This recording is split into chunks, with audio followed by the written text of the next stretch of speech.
Richard, just be with us for just a little bit longer.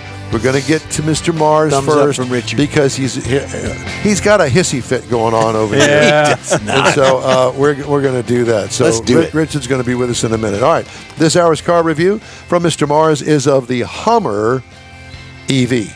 Now, this is the 2025 GMC EV 3X SUV. Now, I point that out because the first one to come out was the truck. In 2022, they came out with the Hummer truck in an EV format. And so last year, 2024, is when they created the SUV. You can have the SUV in two trim levels. You can have either the EV 2X or you can have the 3X. We happen to have the 3X. Not a whole lot of difference in them, but it is a different trim level.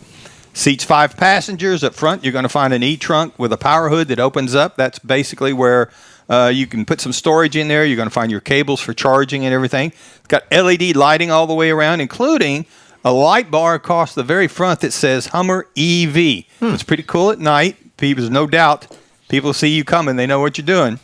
It's got some fixed aluminum step plates that you're going to need to get up into this vehicle. They don't lower, but it rides pretty high with these 22-inch tires, 22-inch wheels, and the tires that they've got on this thing, which really come in handy.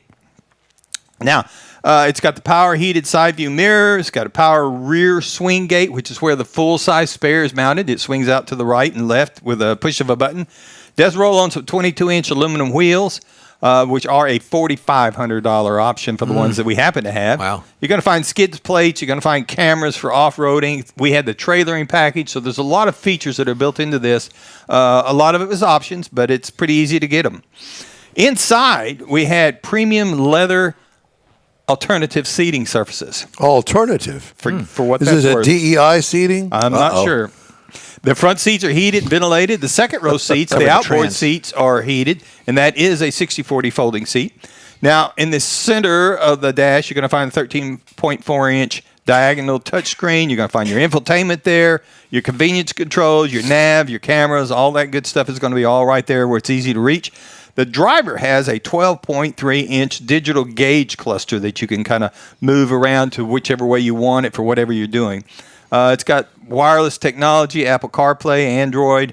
It's got front and rear USB ports in this vehicle, so your rear passengers won't be bugging you. It's got an HD surround view with selectable cameras, so you can pick which camera you want to see. This is really handy, going to be handy in the off-roading, and this vehicle is really geared more to the off-roading, in my opinion, than it is to running around town. That's because this is a big vehicle. How big is it? Big vehicle. So big. Yes. It's big enough that it has a Bose premium 14-speaker audio system on the inside of it that sounds really great. Now, this is the 3-motor EV all-wheel drive system. Now, there's 1 motor for the front and 2 for the rear. Now, this produces the equivalent of 830 horsepower, 11,500 pound-feet of torque. This vehicle, well, I missed it. Where did I put the weight? There's a 1-speed transmission. Can't be 11,000 pound-feet of torque. 11,500 pound-feet of torque. Is that towing or torque? 11,500 pounds. Wow. Okay. That's what it said. I wrote it down twice. All right.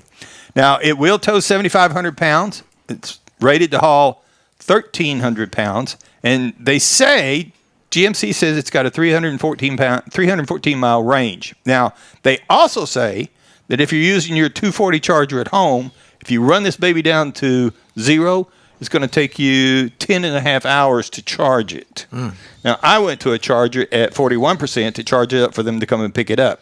Took me 2.5 hours to go from 41 to 90. But that wasn't a fast charger. That's the fastest thing I got. Well, over there in Neederville, they're just now getting away from bicycles and moving into the that's true. Car era.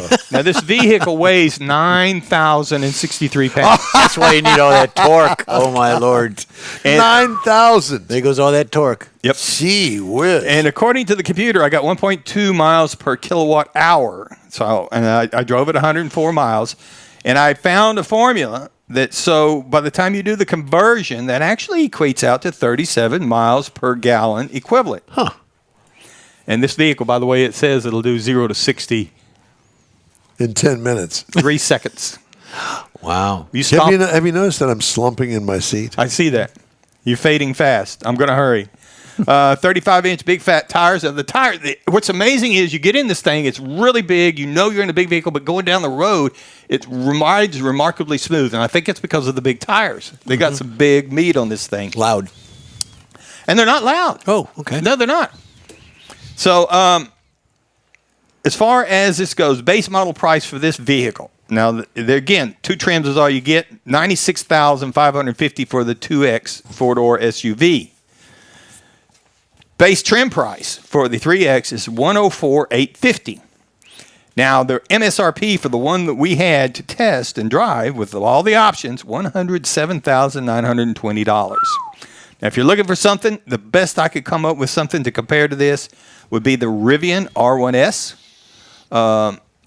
It starts out at $82,900. It's got a 300-mile range.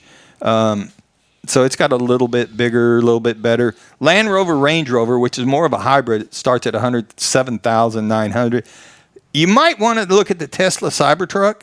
It's because it's not really a truck. It doesn't have a truck bed on it. But the all-wheel drive version of that starts at $79,990.